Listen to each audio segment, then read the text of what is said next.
지난번에 광고드린 대로 이 책을 좀 나가려고 합니다. 구원의 완성을 향한 순례. 우리 없으신 분들 앞에 책 있어요. 병신도 영성 훈련 교재 예슬이라고 이렇게 좀 오타가 나왔네요.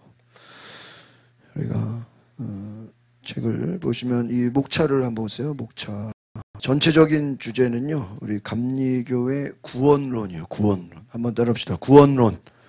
우리 감리교회 장시한 목사님이 존 웨슬리, 요한 웨슬리라고도 하는데 우리 부흥운동의 아주 시작이라고 할 수 있습니다. 존 웨슬리의 구원론. 여러분 그래서 우리가 신학을 배울 때 뭐 창조론, 인간론, 뭐 속죄론 이렇게 뭐 여러 가지 이런 그 신학이 있습니다. 그 중에서 제일 중요한 게 구원론이에요. 구원론.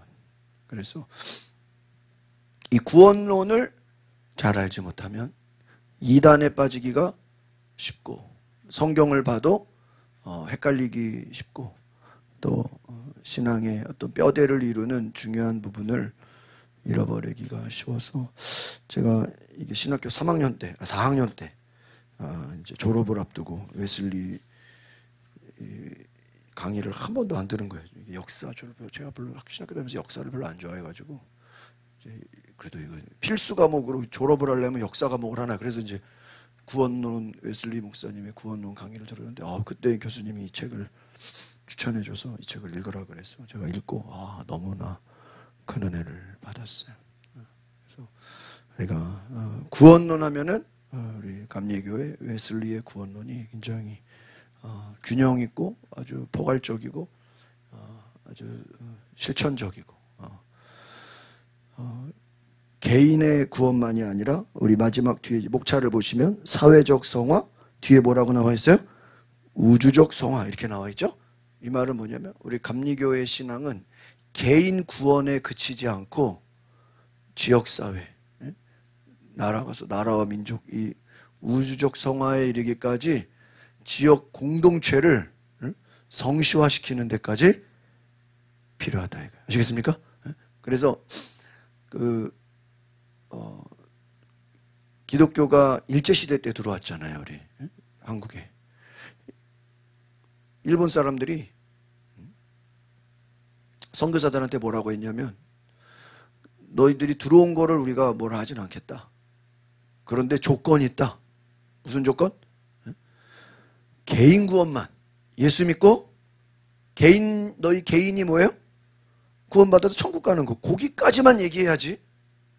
뭐 독립운동을 하자든지 뭐 이 나라를 하나님의 나라로 만들다든지 어떤 사회적이고 정치적이고 이런 문화적인 것들을 얘기하면 쫓아버리겠다 그랬어요.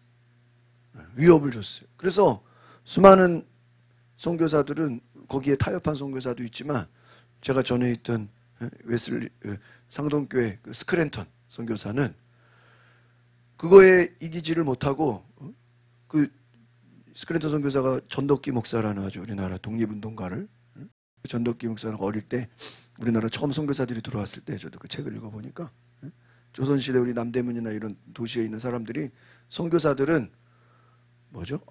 어린 아기를 잡아먹는 사람이다. 뭐 이렇게 소문을 낸 거예요. 우리 조선시대 그 선교사. 아니 여러분 선교사들이 아이를 잡아가서 끓여먹는 무슨 선교사가 식인종입니까? 그렇게 소문을 낸 거예요. 그러니까 이 어린아이 전덕기가 이 외국 사람만 보면 뭐가 나요? 화가 나는 거야. 왜? 쟤네들은 뭐 하는 사람들이야? 우리 어린아이를 잡아다 끓여먹는 식인종으로 소문이 난 거야.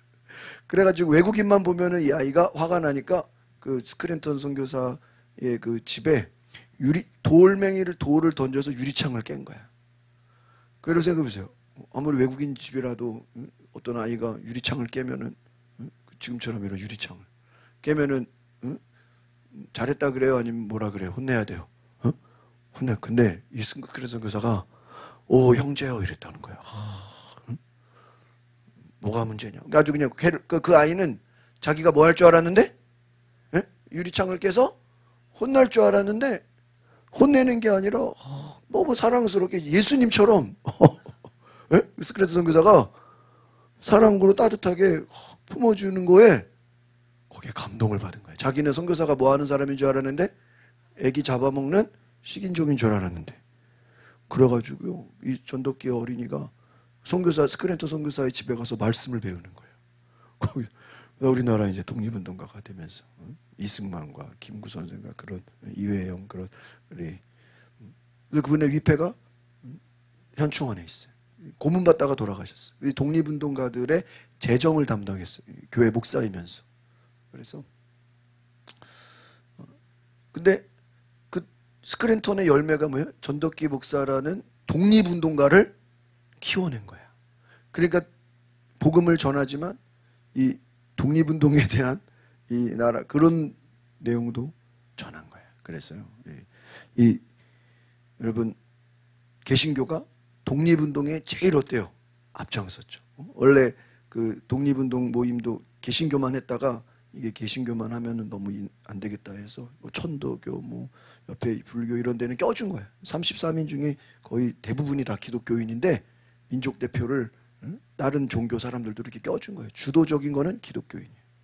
그 당시 일제시대 때 캐톨릭은요 완전 일본의 친일파였어. 그래서 전혀 독립운동에는 개입지 않고 아주 그냥 일본에 너무너무 잘 보여가지고요. 그 명동 있죠? 그 명동 땅이 얼마나 넓어요, 여러분. 거기 학교도 있고 뭐 회관도 있고.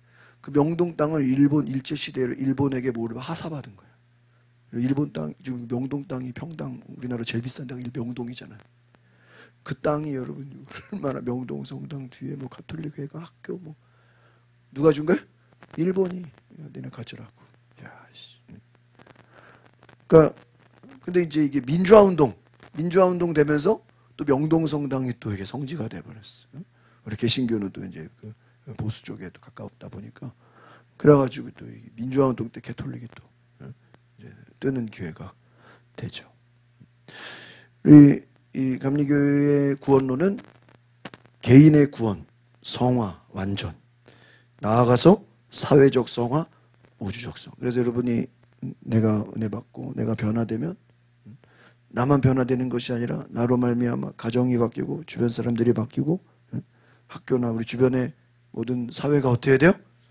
변화시키는 거예요. 그래서 그 평신도 운동을 앞장서고 있는 것이 우리 감리교 운동이다라는. 그래서 감리교 운동의 가장 핵심은요 평신도 운동이에요. 평신도들이 그러니까 그 전에는 다 이 목회자 중심으로 모든 것을 움직였다면 감리교 운동은 감리교는 교단으로 시작한 게 아니라 운동으로 시작했어요. 평신도들이 사회를 변화시키는 운동이다라는. 일과를 보겠습니다. 선제적 은총.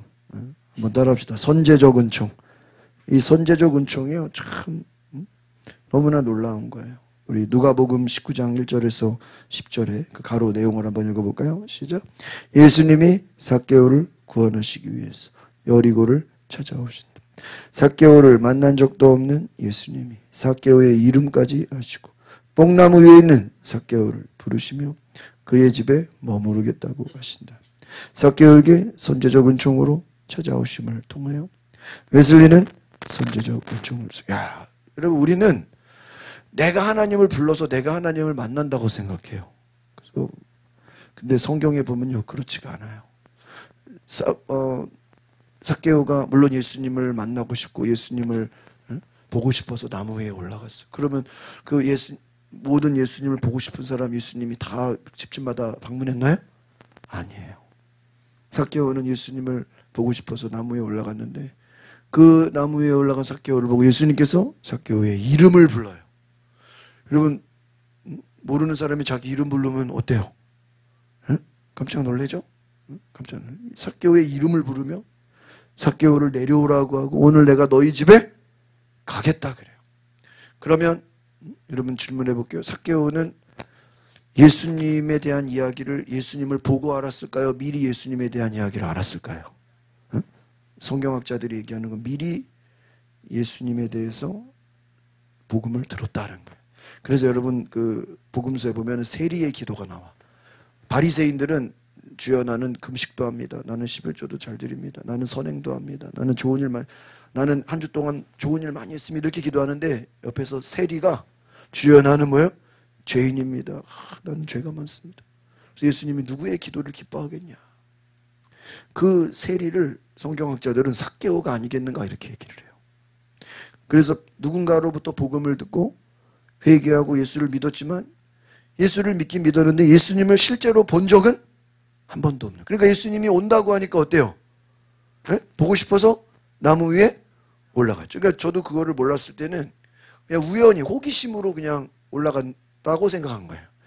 상식적으로 생각해보세요. 여러분이 호기심으로 예수님을 알지도 못하는 사람이 그냥 호기심으로 나무 위에 올라가는데 예수님이 니네 집에 간다 그러면 오라 그러겠어요? 네? 말이 안 되죠. 예수님을 갈망했다는 거예요. 믿으십니까? 그래서 예수님을 집에 초청하고 나서 너무 기쁘니까 내 재산의 절반을 떼어서 가난한 사람에게 나눠주겠고 내가 혹시나 세금을 더 폭리로 더 많이 거둘 경우에는 4배나 갚겠나이다. 예수님이 뭐 재산 팔으라는 얘기 안 했거든요.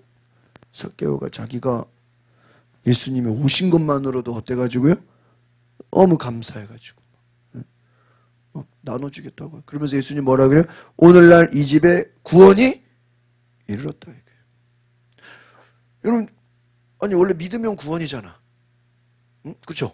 우리가 요한복음에 보면 예수를 믿으면 구원을 받는 거죠. 근데 이미 삭개오는 예수님을 만나기 전에 이미 예수를 어땠어요? 믿었어. 그러나 그것은 구원의 시작이야. 예수님 뭐라 그래? 삭개오가 내가 재산을 팔아서 나눠주겠습니다. 내가 이제 남의 거 토색하면은 4배나 갚겠나이다. 그러니까 예수님 뭐라 그래? 오늘날 이 집에 구원이 이뤘다. 그것은 뭐예요? 앞에서 말한 믿음은 예수님을 그냥 믿은 거죠. 마음으로 믿은 거죠. 예수님 앞에서 내가 재산을 나눠주겠습니다. 내가 이제는 남의 것을 토색하지 않겠습니다. 여러분 옛날에 세리는요. 사람들이 다 싫어했어. 이 로마에 세금을 바치는 사람이야. 그런데 로마에 세금을 바치는데 세금을요. 자기가 막 몇 배로 막 왕창 걷어버려. 그래도 이 이스라엘 사람들이 거기에 뭐라 할 수가 없어. 세리가 그냥 너 얼마나 해 그러면요. 그럼 우리는 지금 한국적으로 세리를 생각하죠. 이 나중에 여러분이 뭐 유튜브나 어디 찾아보시면 그냥 이 당시에는요. 그냥 숨 쉬는 것도 쉽게 말하면 그냥 한 집에 인구별로 세금을 받아요. 그러니까 말도 안 되는 세금이 그렇게 많았다는 거예요. 이 당시에. 그러니까 식구가 많으면 식구가 많은 대로 세금이 받고, 그죠? 우리 뭐 그런 거 아니잖아요. 나라에서는. 오늘 뭐 자식이 많으면 자식이 많은 대로 세금 많이. 그러니까 온갖 여러 가지 이유를 달아가지고요. 뭐 세금이 엄청나게 많았다는. 그래서 그 바리새인들이 예수님께 그러잖아요. 예수님, 도대체 이거 로마에다가 세금을 내야 됩니까? 왜? 너무 불이한 게 많으니까. 근데 예수님이 내지 말라 그래요?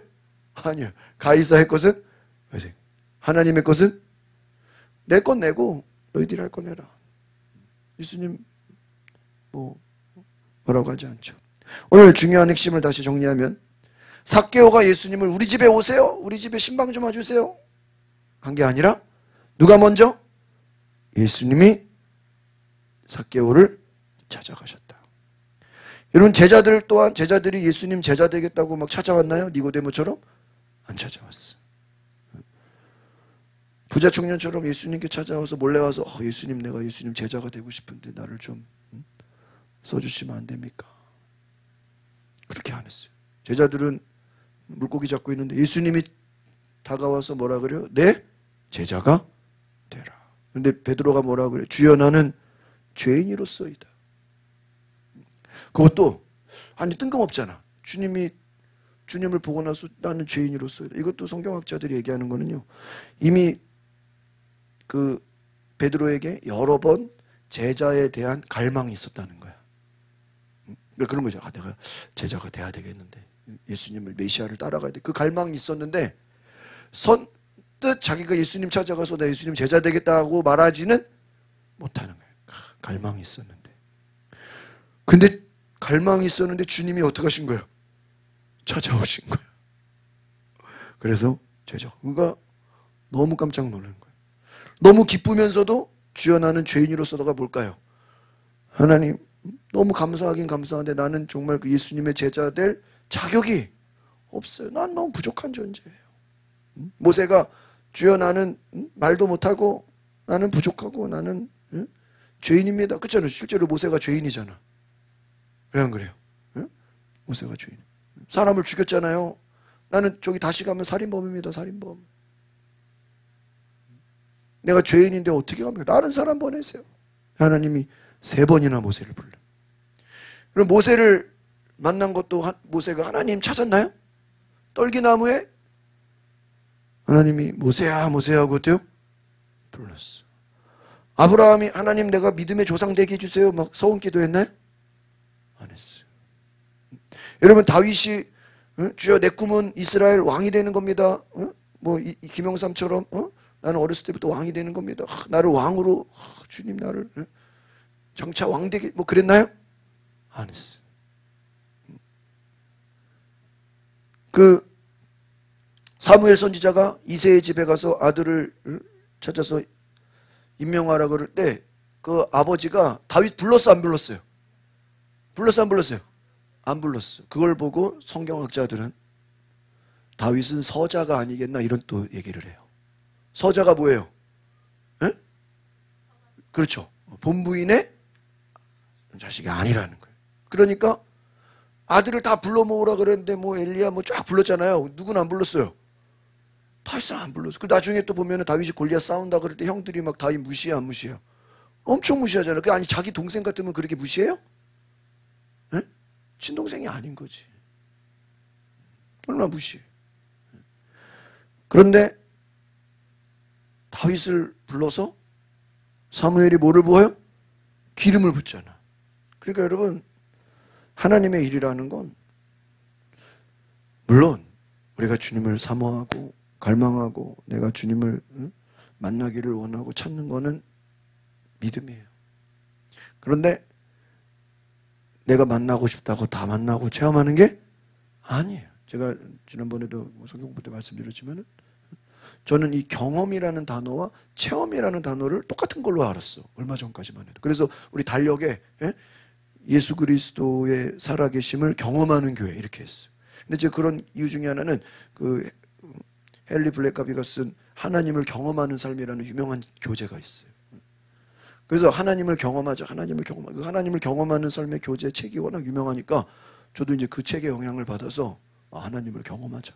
근데요, 여러분이 예수님을 경험하겠다고 막 맨날 구호 외치고 막 상기도 한다고 막 바로 그때마다 주님을 경험합니까? 아니라고요. 경험은 내가 하는 거예요. 내가. 예를 들면 여러분이 내가 좀 돈 주고 말을 타봐야 되겠다. 형구 집사 옛날에 제주도 가더니 목사님 말 좀 타게 해주세요. 말 어릴 때 제주도 왔다가 말을 못 탔다는 거예요. 그래서 그게 평생 한이 맺혀가지고 자기가 다음에 제주도 가면 말을 타야 된다는 거예요. 말을. 내가 그때 코끼리도 태워줬어. 그래가지고 코끼리도 태워주고 말은 잘 기억이 안 나. 근데 여러분 내가 돈만 있으면 말도 탈 수 있고요, 코끼리도 탈 수 있고요, 낙타도 탈 수 있고요. 돈만 있으면요 뭐든지 다 타요 안 타요? 잠수함도 탈 수 있고 뭐 모터보트 탈. 내가 내 돈 가지고 그렇죠? 다 그걸 뭐라 그래요? 경험이라 그러는 거예요. 오토바이도 탈 수 있고 자전거도 탈 수 있고 뭐 낙하산 타고 떨어질 수도 있고 또 뭐 위험한 거 뭐 돈만 내면요 관광지 가서 돈만 내면 다 해요 안 해요? 다 해요. 그거 내가 하는 거예요? 남이 시키는 거예요? 내가 하는 그걸 경험이라 그래요. 따라합시다. 경험. 그런데 성경은 경험이라고 얘기하지 않고 따라합시다. 체험이라고 얘기해요. 그래서 우리가 내가 하나님을 저도 이제 몰랐어.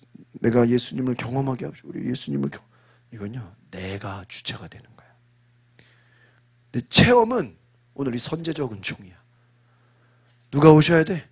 주님이 오셔야 되는 거야. 체험은 내가 하는 게 아니라 주님이 내게 어떻게 하셔야 돼? 오셔야 돼. 여러분 기도원 가도 어떤 사람은 막 기도원 가서 주님 만났습니다. 막 성기도하고 막 기도를 가고 막 은혜 받고 그런 사람도 있어. 그 사람은 주님을 뭐 한 거야? 체험한 거야. 근데 어떤 사람은 기도원 가도 공기 좋고 뭐 그냥 재밌네 그냥. 바람 쐬고 오는 사람도 있어요 없어요? 있다고요. 모두가 부흥에 참석하고 모두가 기도원 가고 모두가 금식한다고 다 체험하는 것은 아니에요. 왜?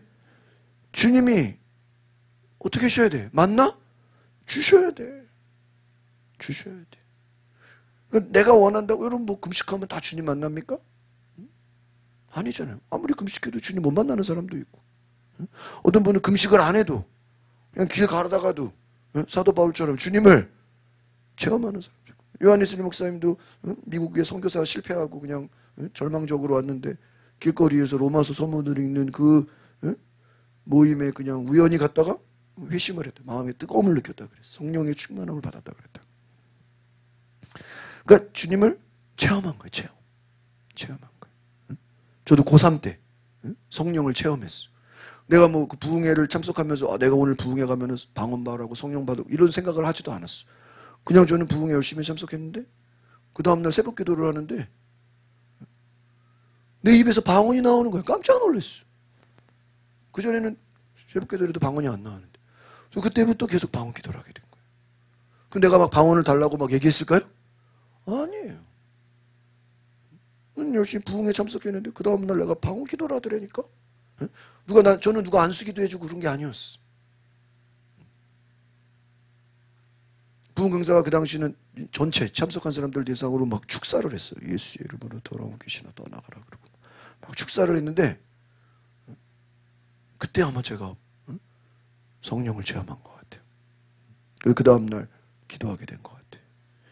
여러분, 우리가 하나님을 체험하는, 성령을 체험하는 것, 주님이 우리에게 어떻게 하셔야 돼요?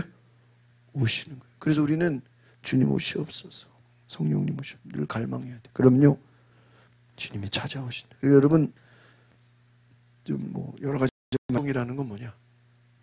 여러분이 어쨌든 처음 예수 믿은 거를 생각해 보면 내가 예수 믿은 게 아니라 누군가 나에게 예수 믿도록 어때요? 복음을 전했죠. 그것은 물론 그 사람이 잘한 것도 있겠지만 하나님은 누군가를 통해서 나에게 뭘 주신 거예요? 은총을 주셨다. 그래서 유명한 찬송가, 우리 찬송가 98장 가사를 읽어봅시다. 시작. 주 예수 내가 알기 전 날 먼저 사랑했네. 내가 주님을 사랑하기 전에 주님이 나를 먼저 하시고 부르시고 거듭나게 하신 선제적 은총을 노래. 야, 이게 여러분 우리가 난 내가 스스로 예수 믿은 줄 알았는데 그게 아니야. 누군가 나에게 주님의 사랑, 나를 먼저 하시고 나를 부르시고 나를 거듭나게 하셨다. 맞죠? 응? 내가 예수님을 먼저 한 거예요? 주님이 나를 먼저 하신 거예요? 주님이 나를 먼저 하셨다. 그러니까 여러분이 예수 믿고 구원받은 것을 내 공로라고 생각하지 말고 주님이 나를 뭐 하셨다고요? 택하셨다.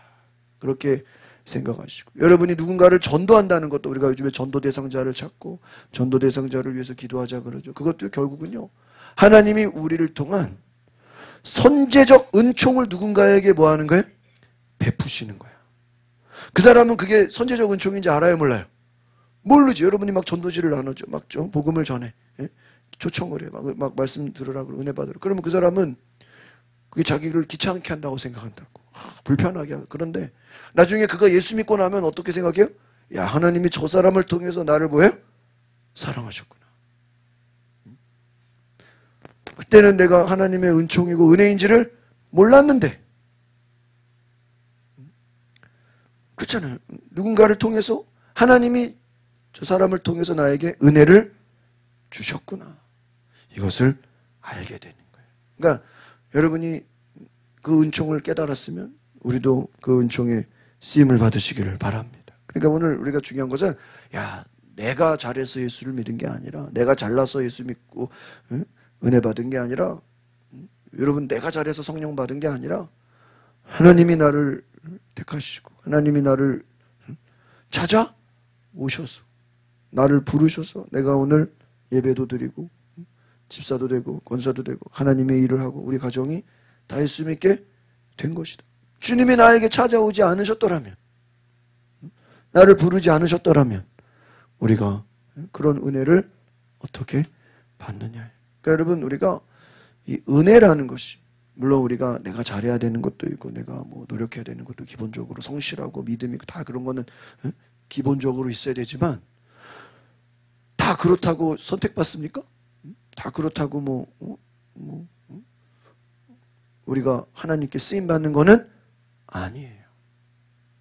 부족해도 하나님이 우리를 쓰시는 거예요. 내가 잘해서가 아니라 하나님의 뭐로? 은총으로. 그래서 여러분 이것을 다시 선제적 은총. 그래서 이제 내용을 뒤에 자세하게 볼 텐데, 우리 그림을 보면, 저도 뭐 영국을 가보지는 못해서, 영국이 감리교 웨슬리 목사님의 그 유적지 성지순례 장소인데, 웨슬리가 지은 감리교의 첫 예배당, 영국 브리스톨에 빚으로 땅을 사서 건물을 짓는데, 사람들이 이 빚을 갚기 위해 속회를 조직하고 매주 속회 때마다 1페니씩 헌금을 해서 이 예배당 이름이 뉴룸이라고 합니다. 그래서 건물 정면에 웨슬리가 이 순회 설교를 하기 위한 말 탄 모습 동상.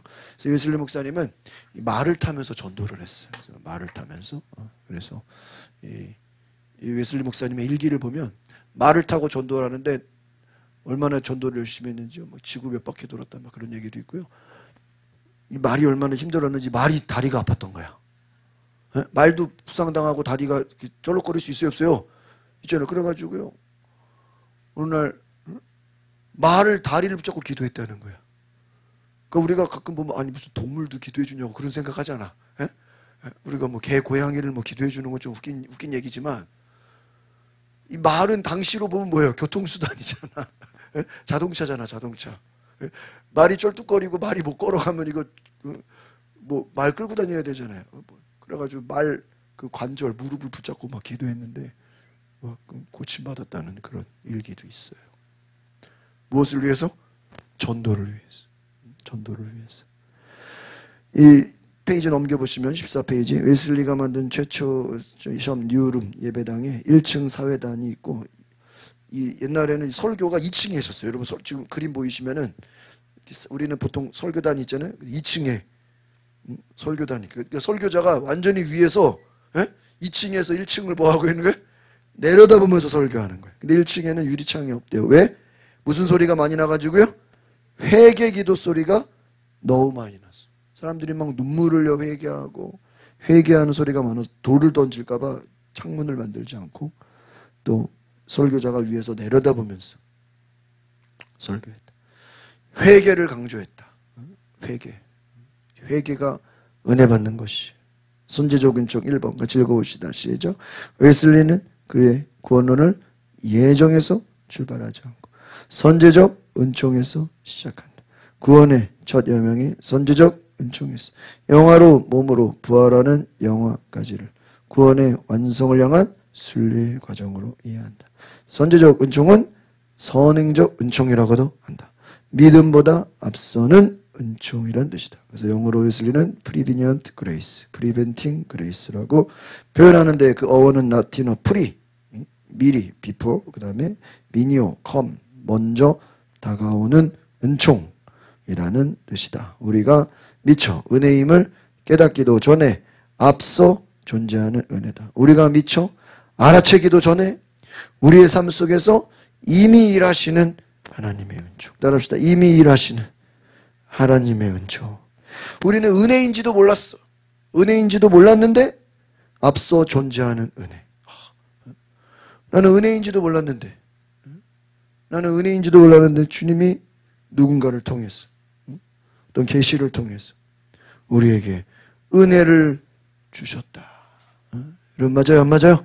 그래서 선행, 먼저 일하셨다. 그러니까 내가 먼저 일한 게 아니라 누가 일하신 거예요? 주님이 먼저 어떻게 해요? 일하셨다.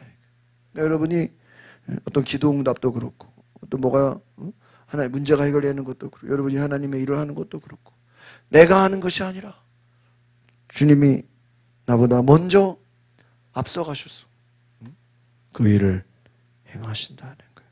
그래서 인간은 죄를 짓고 사고를 열심히 치는데 그때마다 주님이 먼저 우리를 예비해 주시고 우리를 준비시켜 주시고 또 문제를 해결해 주시고 누가 찾아오신다고요? 하나님이 우리에게 찾아오신다. 이것이 은총이다.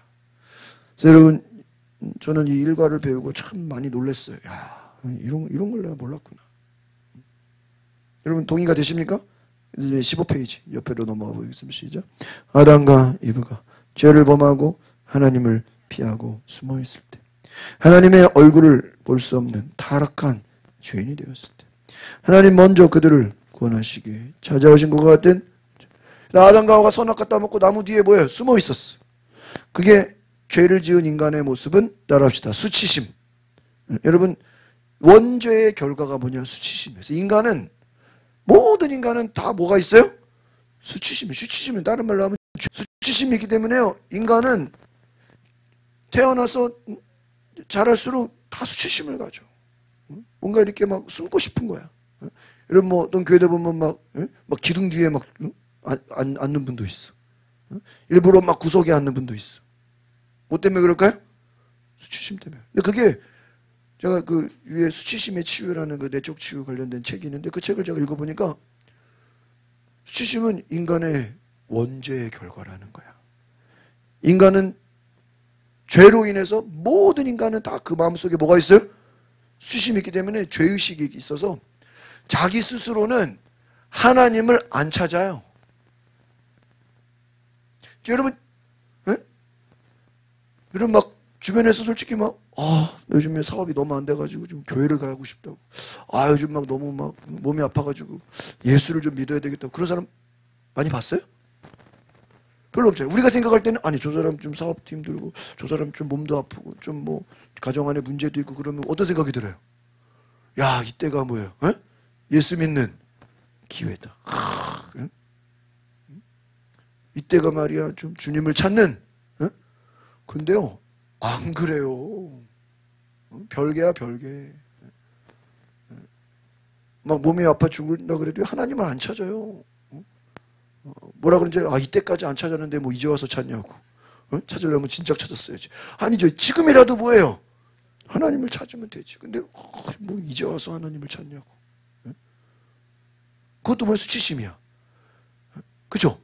왜? 지금 자기가 건강할 때 하나님을 찾았어야지. 지금 병들고 지금 막 죽을 것 같은데 하나님을 찾는 게 너무 뭐하다는 거야? 죄송스럽다는 거야. 죄송스러운 게 뭐야? 수치심이야. 어떤 분은 전도하면 그래. 제가 지금 술, 담배를 많이 해서 뭐라 그래? 술, 담배를 끊고 갈게요. 아이고, 술, 담배를 어떻게 끊냐, 네 힘으로. 아니, 누가 뭐 교회 올 때 뭐 우리가 술, 담배 했냐고 뭐 체크합니까? 내가 오늘 건강검진 받았는데 뭐, 담배를 얼마나 하십니까? 뭐 전자담배를 피십니까? 뭐 담배에 대한 것만 한 페이지야. 술을 얼마큼, 술을 몇 병을 마십니까? 술에 대한 것만 한 페이지야.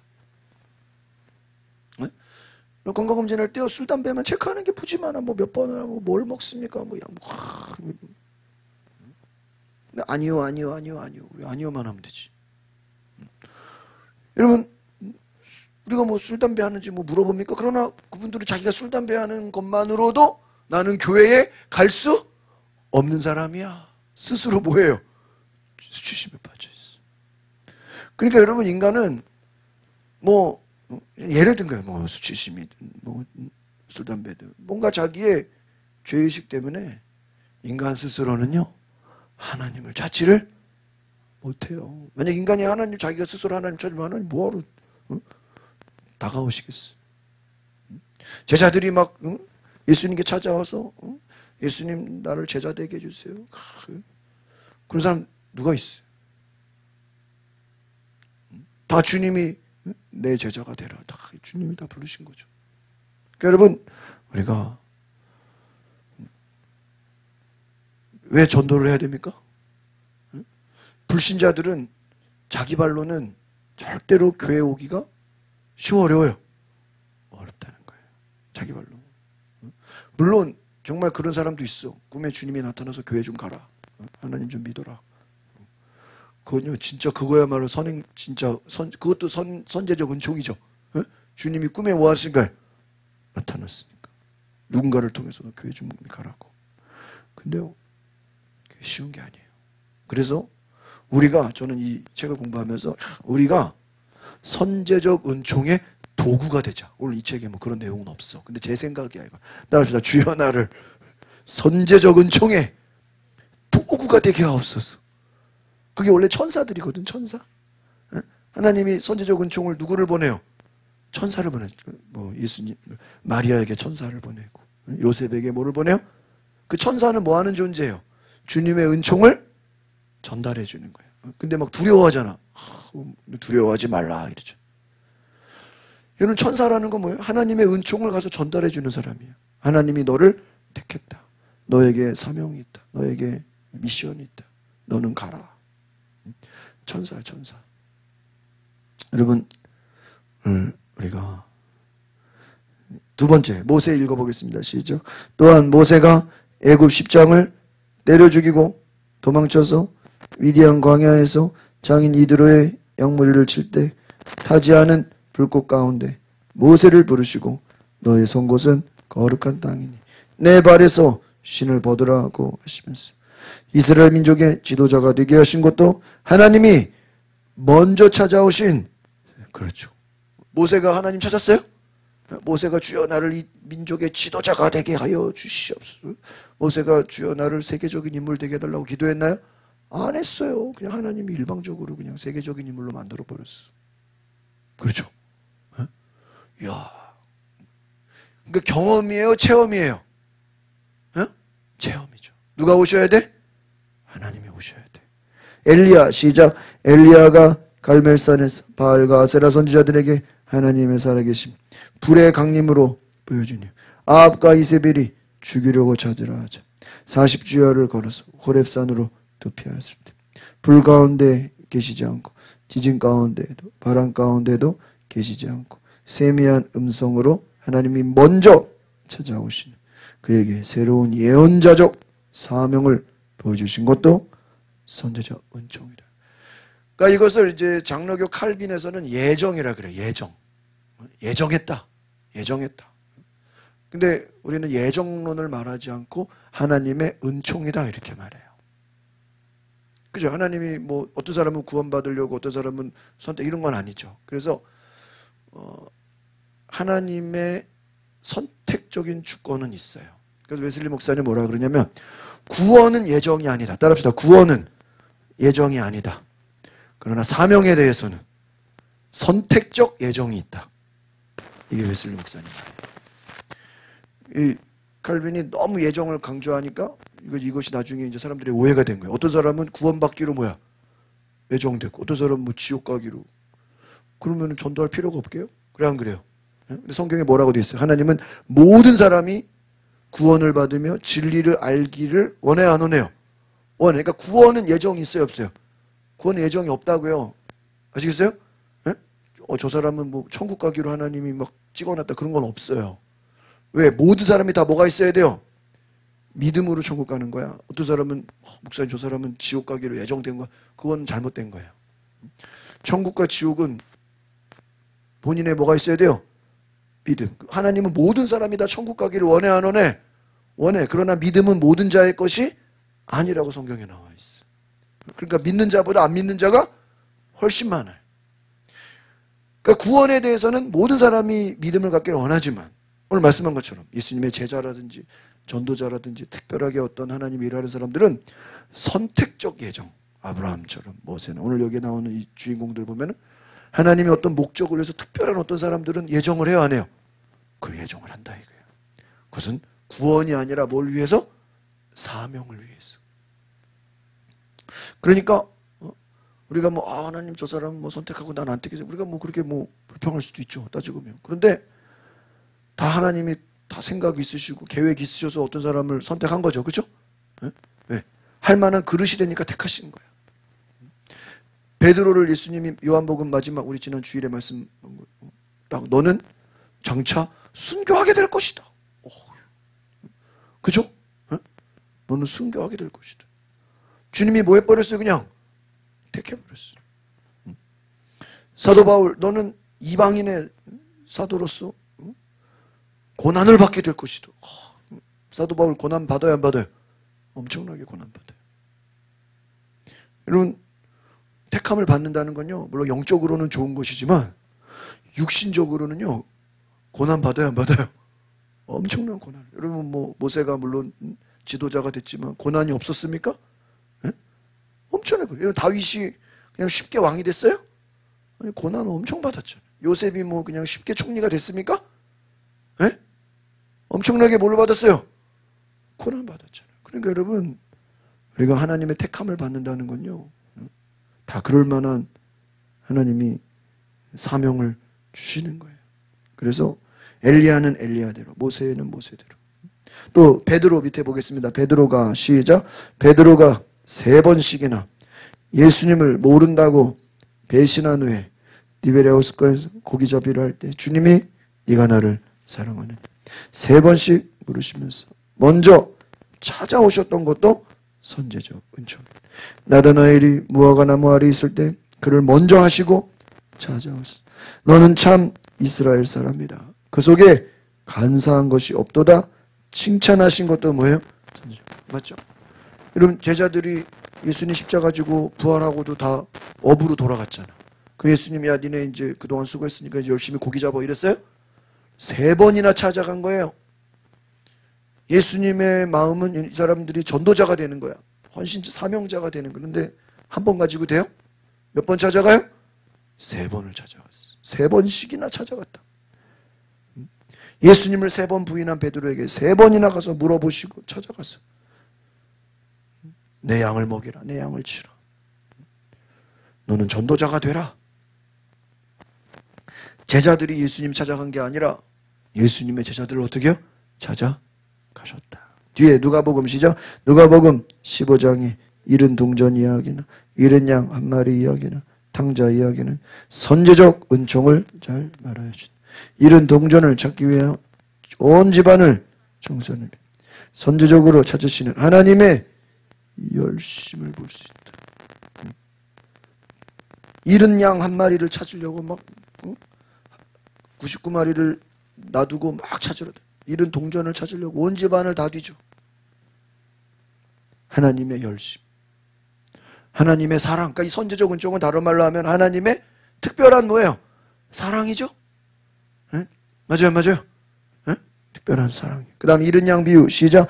잃은 양의 비유에 나타난 선한 목자 예수님의 모습, 즉 산을 넘고 물을 건너면서 잃은 양 한 마리를 열심히 찾으시는 그분의 열심에서 선제적 은총을 찾아볼 수 있다.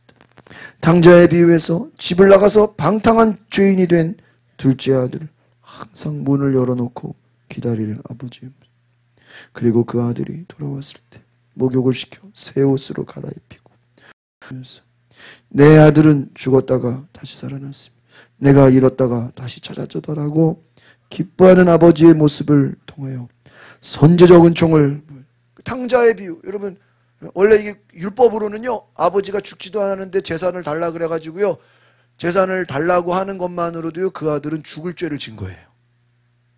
동네 사람들한테 돌로 맞아 죽어야 돼. 왜? 아버지가 죽지도 않았는데 재산 달라는 건 아버지를 빨리 뭐 하라는 거야? 죽으라는 거잖아요. 그게 말이 돼요 안 돼요?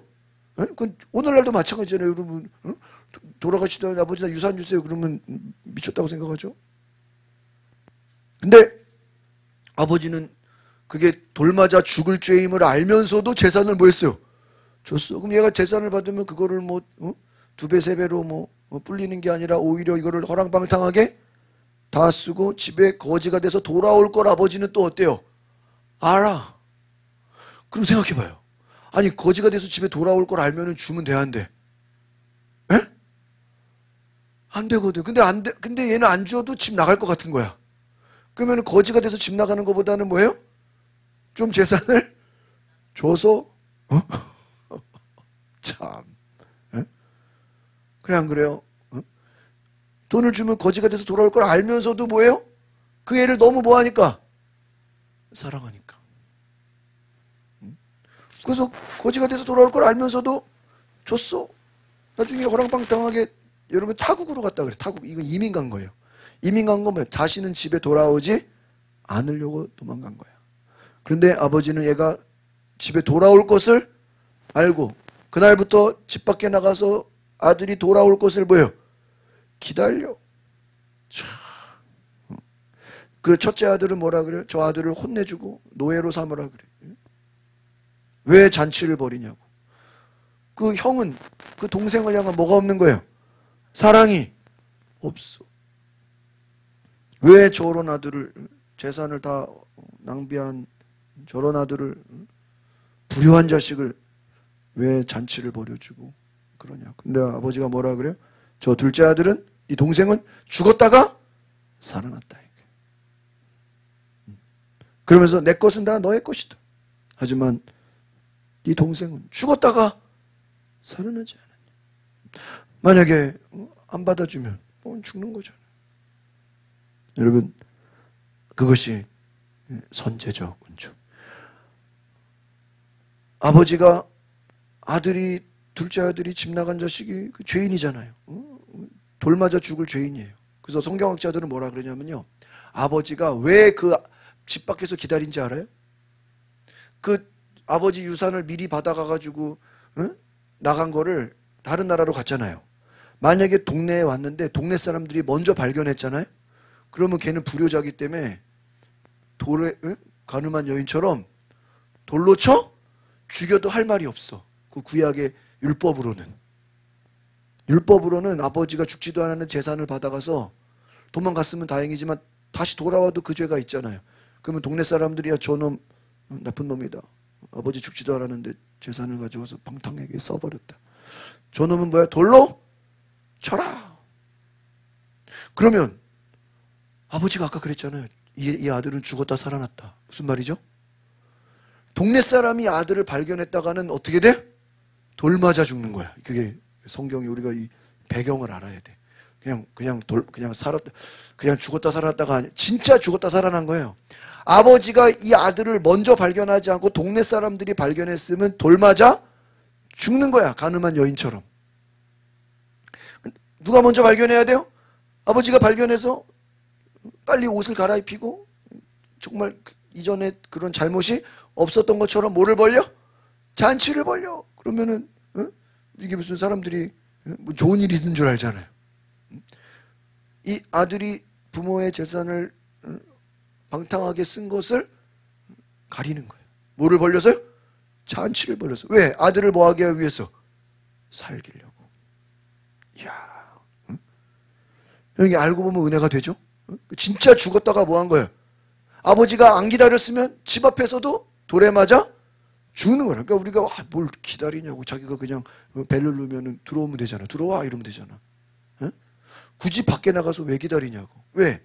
아버지가 나가서 그 아이를 먼저 발견하지 않으면 둘째 아들은 집 앞에서 돌 맞아 죽는다. 아버지는 뭐예요? 아무리 애가 잘못을 했어도 뭐를 해야 돼요? 죽일 수는 없잖아요. 살려야지. 그러니까 잔치를 벌이고. 네 동생은 죽었다가 살아났다. 집 나간 자식은 아버지가 눈이 빠지게 매일매일 자기 기다리는지 알아요, 몰라요? 모르죠.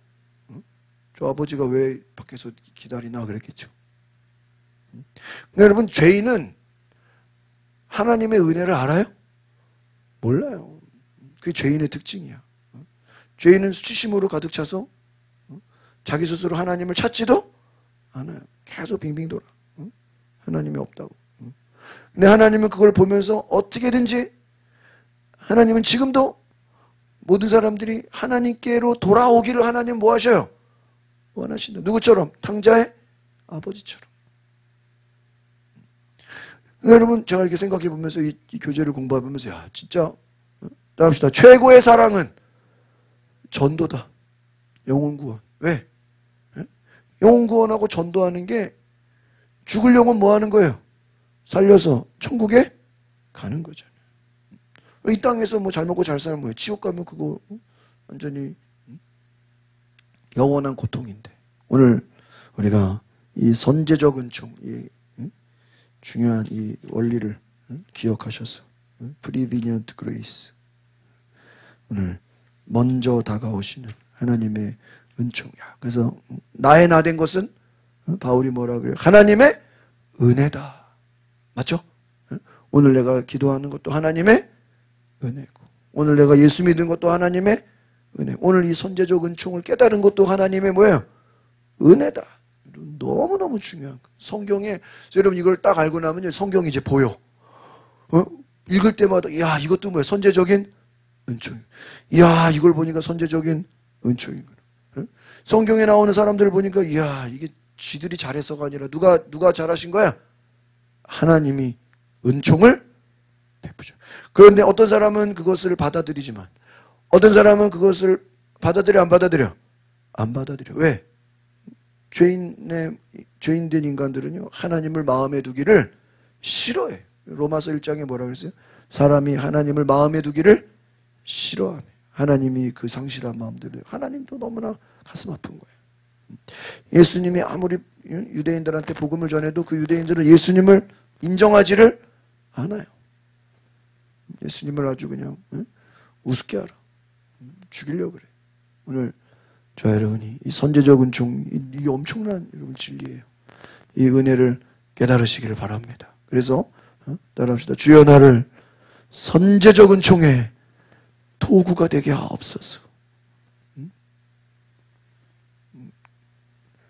좋겠어 안 좋겠어요? 좋겠죠? 선제적 은총의 도구가 되게 하옵소서. 오늘 그런 은혜가 있기를 바랍니다.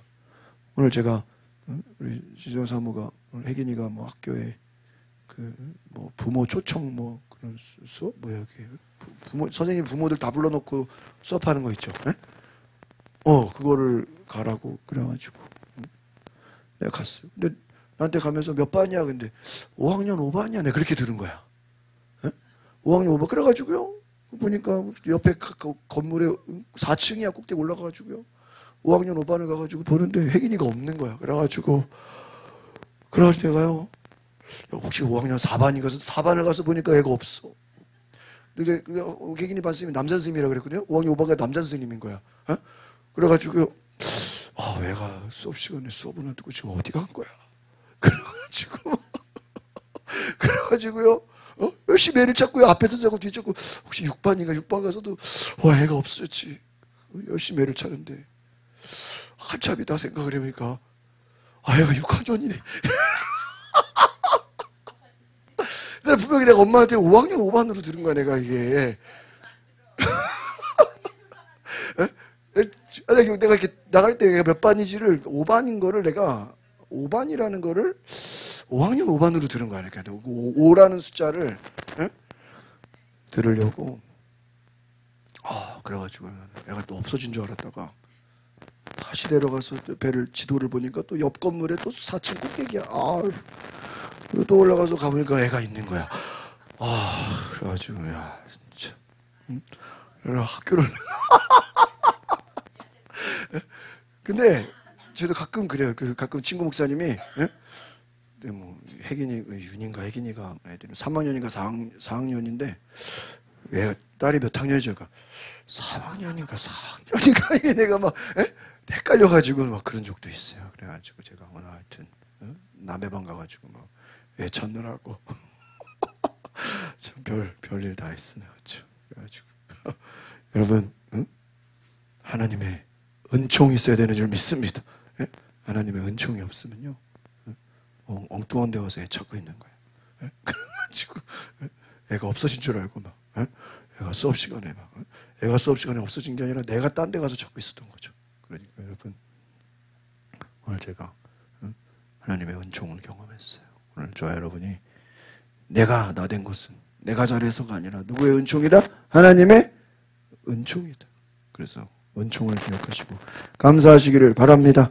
우리 이 시간에 기도합시다. 함께 동성으로 기도하시다. 하나님, 오늘 내가 하나님의 이 선제적인 은총, 이 나를 향한 사랑, 이 은혜를 깨닫게 하옵소서. 그래서 우리가 이 사랑을 알고 깨닫고 믿음으로 순종하게 하옵소서. 또 우리 주변에 정말 수치심으로 하나님을 찾지 못하고 계속 하나님을 만나지 못하고 하나님을 체험하지 못하고 계속 주변에서 빙빙 도는 사람들, 교회는 오지만 하나님을 체험하지 못한, 예수님을 체험하지 못한 사람들에게 우리 한 사람 한 사람을 통해서 우리 가족, 우리 친구들, 우리 주변 사람들이 예수님의 사랑을, 예수님의 은총을 체험할 수 있게 해달라고 우리 다 같이 주여 한번 부르고 동성으로 기도하겠습니다. 주여 거룩하시니 오늘 주님, 내가 잘해서가 아니라 내가 하나님을 찾아서가 아니라 하나님이 나를 찾아주신 것이고 하나님이 나를 만나주셨고 하나님이 나와 함께 하시고 하나님이 나를 도우셨습니다. 오 주여, 주님, 주의 은혜를 부어주옵소서. 주의 사랑을 부어주옵소서. 주의 사랑을 알게 하여 주옵소서. 예수님, 주의 사랑을 알게 하여 주의 은혜를 부어주소서. 주님, 주의 은혜를 부어주소서. 내가 잘해서, 내가 능력이 있어서 주님이 나를 찾아주시고, 주님이 나를 부어주시고, 주님이 나와 함께 하시고 귀한 은혜를 보게 하여 주옵소서. 오늘 나를 은총으로 지금까지 아버지의 뜻을 주의 사랑으로, 주의 은혜로 나를 불러주시고, 나를 택하여 주시고, 나를 이끌어 주시고, 나에게 말씀하여 주시고, 하나님의 은총을 알게 하시고, 하나님의 은혜를 알게 하시고, 그 은혜에 쓰임받게 하소서. 그 은혜에 감사하게 하소서. 오늘 선제적 은총, 주님이 먼저 우리에게 다가오시고, 주님이 나를 먼저 사랑하시고, 주님이 나를 먼저 인도하시고, 주님이 나를 먼저 붙들어 주시고, 주님이 나를 사랑하시고, 주님이 나를 먼저 기다리셨고, 내가 주님께로 나아오기를 기다리시고, 오늘 내가 주님께 나아가기를 기다리신 주님, 오늘 나를 사랑하시고, 오늘 나를 인도하시고, 오늘 나를 이끌어 주신 주님, 예수님 사랑, 예수님 찬양하고, 예수님 주여, 주여, 주여, 주여, 주여, 주님,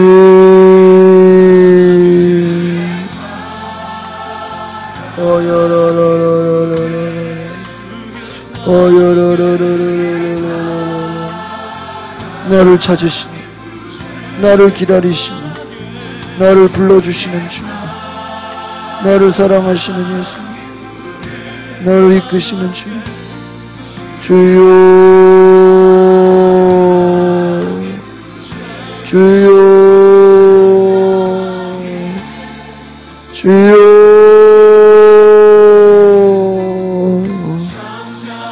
주여, 주님, 나를 사랑하시는 주님, 나를 붙드시는 주님, 나를 이끄시는 주님, 주님을 사랑하고 주님을 찬양합니다. 할렐루야, 할렐루야. 주님 사랑하고 주님 찬양하고 주님을 사랑하고,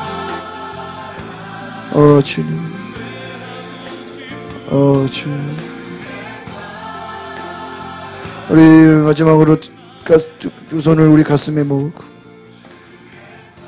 우리 앞으로의 삶에도 내가 경험하고 싶다고 경험하는 것이 아니라 주님이 나를 찾아와 주시고, 성령께서 내게 임하여 주시고, 하나님께서 내게 음성을 들려주시고, 하나님이 나를 부르시고, 모세와 엘리야처럼, 다윗처럼 나를 택하여 주시고, 예수님의 제자들 주님이 다가가셔서 말씀하신 것처럼 오늘 주님 나를 만나 주옵소서.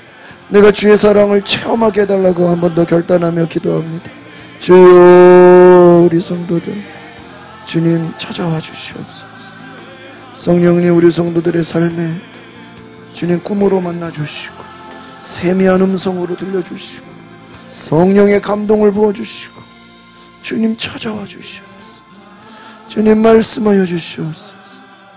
주님 은혜를 부어주옵소서. 내가 알지 못해도 주님의 은혜를 알게 하여 주옵소서.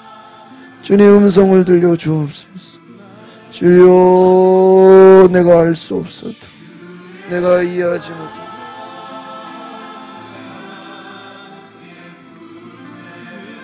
내가 아버지의 사랑, 하나님의 사랑을 체험하게 하옵소서.